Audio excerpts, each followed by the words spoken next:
ಈ ಮಾಸದಲ್ಲಿ ಬದಲಾವಣೆ ತರುವ ದಿನಾಂಕಗಳು 2, 4, 8, 10, 12, 14, 26 ಮತ್ತು 28 ಈ ದಿನಾಂಕಗಳನ್ನು ಒಂದೆಡೆ ಬರೆದುಕೊಂಡು ಆ ದಿನಾಂಕಗಳಲ್ಲಿ ಯಾವ ರೀತಿ ಬದಲಾವಣೆ ಆಗುತ್ತದೆ ಎಂಬುದನ್ನು ತಾವು ತಿಳಿದುಕೊಳ್ಳಬೇಕು.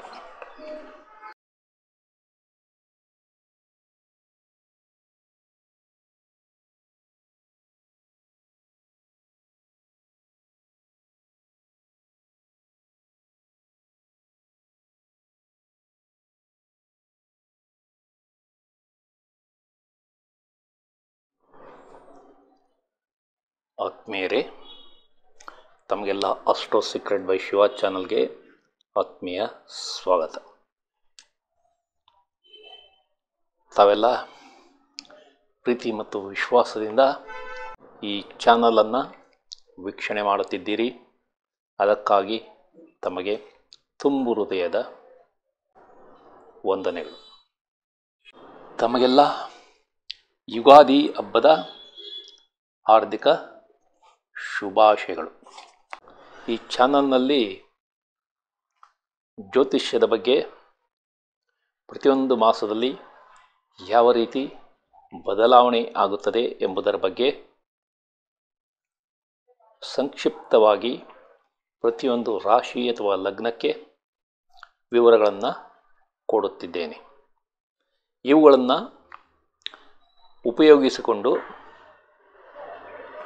ಮತ್ತು ನಾನು ಪ್ರತಿಯೊಂದು ಮಾಸದಲ್ಲಿಯೂ ತಿಳಿಸಿರುವ ದಿನಾಂಕಗಳಂದು ಯಾವ ರೀತಿ ತಮ್ಮ ಜೀವನದಲ್ಲಿ ಬದಲಾವಣೆಗಳು ಆಗುತ್ತವೆ ಎಂಬುದನ್ನು ತಿಳಿದುಕೊಂಡು ತಾವು ಯಶಸ್ವಿಯಾಗಲಿ ಎಂಬುದು ನನ್ನ ಆರೈಕೆ. ಈ ವಿಡಿಯೋಗಳನ್ನು ತಾವು ಆದಷ್ಟು ಕೊನೆಯವರೆಗೂ ನೋಡಿ ಇದರಲ್ಲಿರುವ ವಿಷಯಗಳನ್ನು ಅರ್ಥ ಮಾಡಿಕೊಳ್ಳಿ. ಇದು ನನ್ನ ನಮ್ರ ವಿನಂತಿ. ಈಗ ಏಪ್ರಿಲ್ 2025 ಭವಿಷ್ಯವನ್ನು ತಿಳಿದುಕೊಳ್ಳೋಣ. ಈ ಮಾಸದಲ್ಲಿ ಬದಲಾವಣೆ ತರುವ ದಿನಾಂಕಗಳು 2, 4, 8, 10, 12, 14, 26 ಮತ್ತು 28 ಈ ದಿನಾಂಕಗಳನ್ನು ಒಂದೆಡೆ ಬರೆದುಕೊಂಡು ಆ ದಿನಾಂಕಗಳಲ್ಲಿ ಯಾವ ರೀತಿ ಬದಲಾವಣೆ ಆಗುತ್ತದೆ ಎಂಬುದನ್ನು ತಾವು ತಿಳಿದುಕೊಳ್ಳಬೇಕು. ಕಳೆದ ಮಾರ್ಚ್ ತಿಂಗಳ ಭವಿಷ್ಯವನ್ನು ತಿಳಿಸುವಾಗ ನಾನು 2, 4, 5, 15, 18, 19 ಮತ್ತು 29 ದಿನಾಂಕಗಳ ಬಗ್ಗೆ ಉಲ್ಲೇಖ ಮಾಡಿದ್ದೆ. ಆ ದಿನಾಂಕಗಳೆಂದೇ ಅಥವಾ ಆ ದಿನಾಂಕ ಕಳೆದ ನಂತರ ಯಾವ ರೀತಿ ತಮ್ಮ ಜೀವನದಲ್ಲಿ ಹಲವಾರು ವ್ಯಕ್ತಿಗಳ ಜೀವನದಲ್ಲಿ ಯಾವ ರೀತಿ ಬದಲಾವಣೆ ಆಗಿದೆ ಎಂಬುದನ್ನು ಈಗ ಸಂಕ್ಷಿಪ್ತವಾಗಿ ನೋಡೋಣ. ಮೊದಲನೇದಾಗಿ ಭಾರತೀಯ ಮೂಲದ ಸುನೀತಾ ವಿಲಿಯಮ್ಸ್ ಇವರು ಬಾಹ್ಯಾಕಾಶಕ್ಕೆ ಹೋಗಿ 286 ದಿನಗಳ ಸುದೀರ್ಘ ವಾಸವನ್ನು ಮಾಡಿ ಮಾರ್ಚ್ ತಿಂಗಳ 18, 19 ಭೂಮಿಗೆ ಹಿಂತಿರುಗಿದ್ದಾರೆ. ಇದು ಒಂದು ರೀತಿ ಅಸಾಮಾನ್ಯ ಸಾಧನೆ ಮತ್ತು ಅವರ ಧೈರ್ಯಕ್ಕೆ ನಮ್ಮ ದೊಡ್ಡ ಸಲಾಂ. ಅದೇ ರೀತಿ ಕ್ರಿಕೆಟರ್ ಆದ KL ರಾಹುಲ್ ಇವರ ಬಗ್ಗೆ ಕಳೆದ ಹಲವಾರು ವಿಡಿಯೋಗಳಲ್ಲಿ ನಾನು ಉಲ್ಲೇಖ ಮಾಡಿದ್ದೇನೆ. ಕಳೆದ ವಿಶ್ವಕಪ್ ಕ್ರಿಕೆಟ್ನಲ್ಲಿ ಯಾವೊಬ್ಬ ಬ್ಯಾಟ್ಸ್ಮನ್ ಸಹ ಸರಿಯಾಗಿ ಆಡದೇ ಇದ್ದಾಗ ಇವರು ಏಕಾಂಗಿ ಹೋರಾಟವನ್ನು ಮಾಡಿದರು. ಆದರೂ ಅವರ ಬಗ್ಗೆ ಟೀಕೆಗಳು ಬಂದವು. ನಂತರ ಫಾರ್ಮ್ ಕಳೆದುಕೊಂಡ ಅವರನ್ನು ಟೀಮಿಂದ ತೆಗೆಯಬೇಕು ಎಂಬ ಕೂಗುಗಳು ಸಹ ಬಂದವು.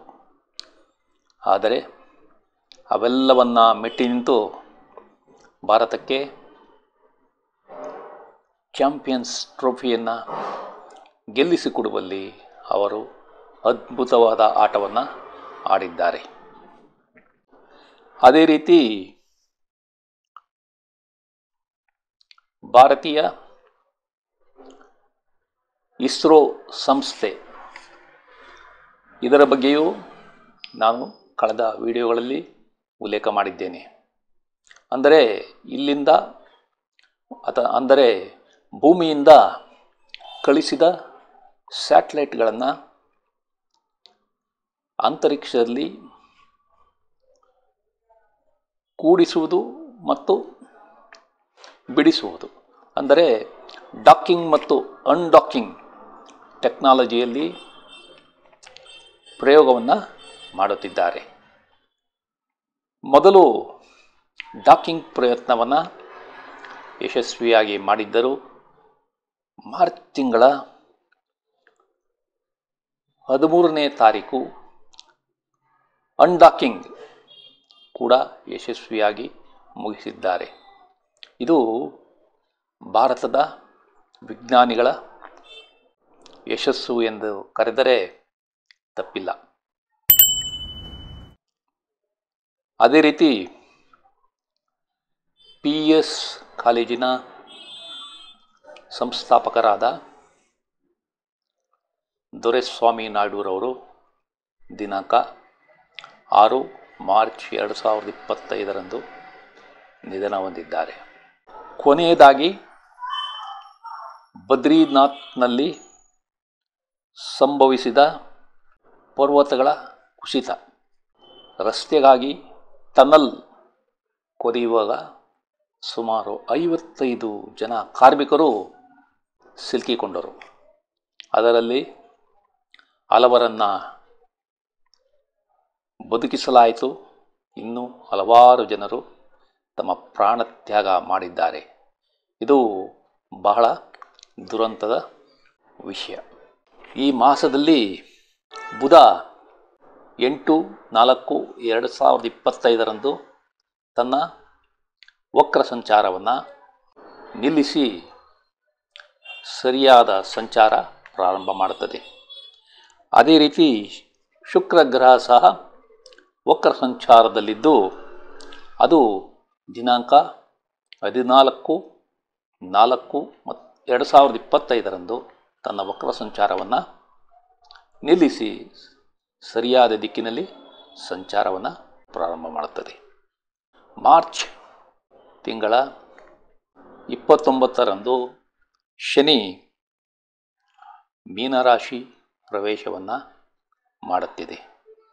ವೈಯಕ್ತಿಕವಾಗಿ ತಮ್ಮ ಜಾತಕಗಳ ಪರಿಶೀಲನೆ ಮಾಡಿದರೆ ಕರಾರುವಾಕ್ಕಾಗಿ ಇದೇ ರೀತಿ ಆಗುತ್ತದೆ ಮತ್ತು ತಮ್ಮ ದಶಾಭುಕ್ತಿಗಳಿಂದ ಸಹ ಈ ವಿವರಗಳನ್ನು ನಾವು ಪಡೆಯಬಹುದು.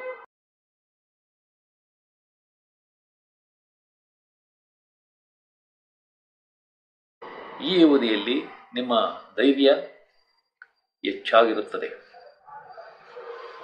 ನೀವು ಪತ್ರ ವ್ಯವಹಾರಗಳನ್ನು ಮಾಡುತ್ತಿದ್ದರೆ ಈ ಅವಧಿಯಲ್ಲಿ ಯಶಸ್ಸನ್ನು ಕಾಣುತ್ತೀರಿ. ನಿಮ್ಮ ತಾಯಿ ಸಂತೋಷದಿಂದಿದ್ದು ಒಳ್ಳೆಯ ಆರೋಗ್ಯ ಇರುತ್ತದೆ. ನಿಮ್ಮ ಮನೆಯಲ್ಲಿ ಶಾಂತವಾದ ವಾತಾವರಣ ಇರಲಿದೆ. ನಿಮ್ಮ ಮಕ್ಕಳ ಸ್ಕೂಲ್ ವಿದ್ಯಾಭ್ಯಾಸ ಯಶಸ್ಸು ಕಾಣಲಿದೆ. ನೀವು ರಿಯಲ್ ಎಸ್ಟೇಟ್ ವ್ಯವಹಾರ ಮಾಡುತ್ತಿದ್ದರೆ ಈ ಅವಧಿಯಲ್ಲಿ ಒಳ್ಳೆಯ ಲಾಭ ಪಡೆಯುತ್ತೀರಿ. ನೀವು ಕೃಷಿಕರಾಗಿದ್ದರೆ ಈ ಅವಧಿಯಲ್ಲಿ ನಿಮಗೆ ಯಶಸ್ಸು ಸಿಗಲಿದೆ. ನೀವು ಮನೆ ಮಾರಾಟ ಮತ್ತು ಮನೆಯ ಬದಲಾವಣೆಯನ್ನು ಈ ಅವಧಿಯಲ್ಲಿ ಮಾಡಬಹುದು. ನೀವು ಆಸ್ತಿ ವಿಭಜನೆ ಮಾಡಬೇಕೆಂದಿದ್ದರೆ ಅದು ಈ ಅವಧಿಯಲ್ಲಿ ಯಶಸ್ಸನ್ನು ತಂದುಕೊಡಲಿದೆ. ನಿಮ್ಮ ಉನ್ನತ ವ್ಯಾಸಂಗ ಯಶಸ್ಸು ಕಾಣಲಿದೆ. ನಿಮ್ಮ ಕೆಲಸದಲ್ಲಿ ಉತ್ತಮ ಬದಲಾವಣೆ ಕಂಡುಬರಲಿದೆ. ನೀವು ಸಿನಿಮಾ ಧಾರಾವಾಹಿಗಳಲ್ಲಿ ಕೆಲಸ ಮಾಡುತ್ತಿದ್ದರೆ ಮತ್ತು ಕ್ರೀಡಾಪಟುವಾಗಿದ್ದರೆ ಈ ಅವಧಿಯಲ್ಲಿ ಉತ್ತಮ ಯಶಸ್ಸನ್ನು ಪಡೆಯುತ್ತೀರಿ. ನೀವು ಒಳ್ಳೆಯ ಧರ್ಮ ಕಾರ್ಯಗಳನ್ನು ಮಾಡುತ್ತೀರಿ. ನಿಮ್ಮ ಸಂಶೋಧನೆ ಮತ್ತು ಆವಿಷ್ಕಾರಗಳು ಯಶಸ್ಸು ಕಾಣುತ್ತವೆ. ನಿಮಗೆ ಈ ಅವಧಿಯಲ್ಲಿ ಕೆಲಸ ಮಾಡುವ ಹುಮ್ಮಸ್ಸು ಚೆನ್ನಾಗಿರಲಿದೆ. ನಿಮ್ಮ ಸಾಲ ಮರುಪಾವತಿ ಸುಲಭವಾಗಲಿದೆ. ನೀವು PhD ಪದವಿಗಾಗಿ ಯತ್ನಿಸುತ್ತಿದ್ದರೆ ಅದು ಈ ಅವಧಿಯಲ್ಲಿ ಯಶಸ್ಸನ್ನು ಕಾಣುತ್ತದೆ. ನಿಮ್ಮ ದ್ವೇಷ ಮತ್ತು ಅಸೂಯೆ ಈ ಅವಧಿಯಲ್ಲಿ ಕಡಿಮೆ ಇರಲಿದೆ. ನಿಮ್ಮ ತಂದೆಯ ಕೆಲಸ ಮತ್ತು ವ್ಯಾಪಾರದಲ್ಲಿ ಯಶಸ್ಸು ಸಿಗಲಿದೆ. ನೀವು ಸಾಲಕ್ಕಾಗಿ ಯತ್ನಿಸಿದರೆ ಅದು ಈ ಅವಧಿಯಲ್ಲಿ ಸುಲಭವಾಗಿ ಸಿಗಲಿದೆ. ನಿಮಗೆ ಕೆಲಸದಲ್ಲಿ ಯಶಸ್ಸು ಸಿಗಲಿದೆ. ನಿಮಗೆ ಕಾರ್ಮಿಕರ ಸಹಕಾರ ಚೆನ್ನಾಗಿ ಸಿಗಲಿದೆ. ನಿಮಗೆ ದತ್ತಿ ಸಂಸ್ಥೆಗಳ ಸಹಾಯ ಕೂಡ ಸಿಗಲಿದೆ. ಈ ಅವಧಿಯಲ್ಲಿ ನಿಮ್ಮ ಸಿಟ್ಟು ಕಡಿಮೆ ಇರುತ್ತದೆ. ನೀವು ಕುಟುಂಬದಿಂದ ದೂರ ಅಂದರೆ ಸ್ಥಳ ಬದಲಾವಣೆ ಮಾಡಬೇಕಾಗಬಹುದು. ನಿಮ್ಮ ಬಾಡಿಗೆದಾರರ ಜೊತೆ ಉತ್ತಮ ಸಂಬಂಧ ಹೊಂದುತ್ತೀರಿ. ನೀವು ಕಾಂಟ್ರಾಕ್ಟ್ ಮಾಡುತ್ತಿದ್ದರೆ ಲಾಭ ಕಡಿಮೆ ಇರಲಿದೆ. ನಿಮ್ಮ ಪ್ರಯಾಣಗಳು ಕಿರಿಕಿರಿಯಿಂದ ಕೂಡಿರುತ್ತವೆ. ನಿಮ್ಮ ಕಾಯಿಲೆಗಳು ಉಲ್ಬಣವಾಗುವ ಸಂಭವ ಇರುವುದರಿಂದ ಆರೋಗ್ಯದ ಕಡೆ ಗಮನ ಇರಲಿ. ನಿಮ್ಮ ಸ್ನೇಹಿತರು, ಹಿಂಬಾಲಕರು ಮತ್ತು ಸಹೋದ್ಯೋಗಿಗಳಿಂದ ನಿರೀಕ್ಷಿತ ಮಟ್ಟದ ಸಹಾಯ ದೊರೆಯುವುದಿಲ್ಲ. ನಿಮ್ಮ ಸಾರ್ವಜನಿಕ ಗೌರವ, ಹೆಸರು ಮತ್ತು ಖ್ಯಾತಿಗೆ ಕುಂದು ಬರುವ ಸಂಭವ ಇದೆ. ನೀವು ರಾಜಕೀಯದಲ್ಲಿದ್ದರೆ ಈ ಅವಧಿಯಲ್ಲಿ ಯಶಸ್ಸು ಕಷ್ಟಕರವಾಗಲಿದೆ. ನಿಮಗೆ ಈ ಅವಧಿಯಲ್ಲಿ ಜವಾಬ್ದಾರಿಗಳು ಹೆಚ್ಚಾಗುತ್ತವೆ. ನೀವು ವೃತ್ತಿಯಲ್ಲಿ ಬಡ್ತಿ ಅಥವಾ ನೇಮಕಾತಿಗಾಗಿ ಯತ್ನಿಸುತ್ತಿದ್ದರೆ ಅದು ನಿಧಾನವಾಗಲಿದೆ. ನೀವು ಯಾವುದಾದರೊಂದು ಕಾರಣಕ್ಕೆ ಆಸ್ಪತ್ರೆ ಸೇರಿದ್ದರೆ ಅಲ್ಲಿಂದ ಬಿಡುಗಡೆ ನಿಧಾನವಾಗಲಿದೆ. ನೀವು ಬಂಗಾರದ ಒಡವೆಗಳನ್ನು ತೆಗೆದುಕೊಳ್ಳಬೇಕೆಂದರೂ ಈ ಅವಧಿಯಲ್ಲಿ ಅದು ಸಾಧ್ಯವಿಲ್ಲ. ನಿಮಗೆ ಕೋರ್ಟ್ ಕೇಸ್ಗಳು ಮತ್ತು ಬೇಡದ ಸಾಲಗಳು ಅಂಟಿಕೊಳ್ಳುವ ಸಂಭವ ಇದೆ. ನಿಮ್ಮ ಸಂಗಾತಿ ಅಥವಾ ಪಾಲುದಾರರಿಗೆ ಅಪಾಯವಿದೆ, ಎಚ್ಚರ ಇರಲಿ.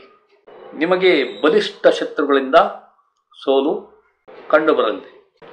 ನಿಮ್ಮ ಮದುವೆ ನಿಶ್ಚಯ ನಿಧಾನವಾಗಲಿದೆ. ನಿಮ್ಮ ಸಂಗಾತಿಯೊಂದಿಗೆ ಕಿರಿಕಿರಿಯನ್ನು ಅನುಭವಿಸುತ್ತೀರಿ.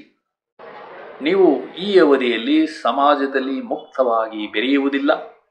ನಿಮ್ಮ ತಂದೆಯ ಸ್ನೇಹಿತರೊಂದಿಗೆ ಪಾಲುದಾರಿಕೆ ಮಾಡಬೇಕೆಂದಿದ್ದರೆ ಅದು ನಿಧಾನವಾಗಲಿದೆ. ನಿಮ್ಮ ಆಕಾಂಕ್ಷೆಗಳು ಮತ್ತು ಬಯಕೆಗಳು ಈ ಅವಧಿಯಲ್ಲಿ ಈಡೇರುವುದಿಲ್ಲ. ನಿಮ್ಮ ವಿದೇಶಿ ಸಹಭಾಗಿತ್ವ ಕಷ್ಟಕರವಾಗಲಿದೆ. ನಿಮ್ಮ ಪಾಲುದಾರರ ಜೊತೆ ಸಾಮರಸ್ಯದ ಕೊರತೆ ಕಂಡುಬರಲಿದೆ. ನೀವು ನಿಮ್ಮ ವ್ಯವಹಾರದಲ್ಲಿ ಪಾಲುದಾರಿಕೆ ಮಾಡುತ್ತಿದ್ದರೆ ಪಾಲುದಾರರ ಜೊತೆ ಜಾಗೃತವಾಗಿ ವ್ಯವಹಾರ ಮಾಡಿ. ನಿಮ್ಮ ಹಣಕಾಸು ಮತ್ತು ಸಂಪತ್ತು ಈ ಅವಧಿಯಲ್ಲಿ ಹೆಚ್ಚಾಗುವುದಿಲ್ಲ. ನೀವು ವರ್ಗಾವಣೆಗಾಗಿ ಯತ್ನಿಸಿದರೂ ಸಹ ಈ ಅವಧಿಯಲ್ಲಿ ಅದು ಸಾಧ್ಯವಿಲ್ಲ. ನಿಮ್ಮ ಸಂಗಾತಿಯ ಜೊತೆ ಉತ್ತಮ ಸಂಬಂಧವನ್ನು ಹೊಂದುತ್ತೀರಿ. ನಿಮ್ಮ ಮಕ್ಕಳಿಗೆ ಉತ್ತಮ ಆರೋಗ್ಯ ಕಂಡುಬರಲಿದೆ. ನೀವು ಬೇಡವಾದ ಸಾಲ ಮತ್ತು ವ್ಯಾಜ್ಯಗಳಲ್ಲಿ ಸಿಲುಕಿಕೊಳ್ಳಬಹುದು. ಹುಷಾರಾಗಿ ವ್ಯವಹಾರ ಮಾಡಿ. ಈ ವಿಡಿಯೋವನ್ನು ಕೊನೆಯವರೆಗೂ ನೋಡಿದ ತಮಗೆಲ್ಲ ವಂದನೆಗಳು.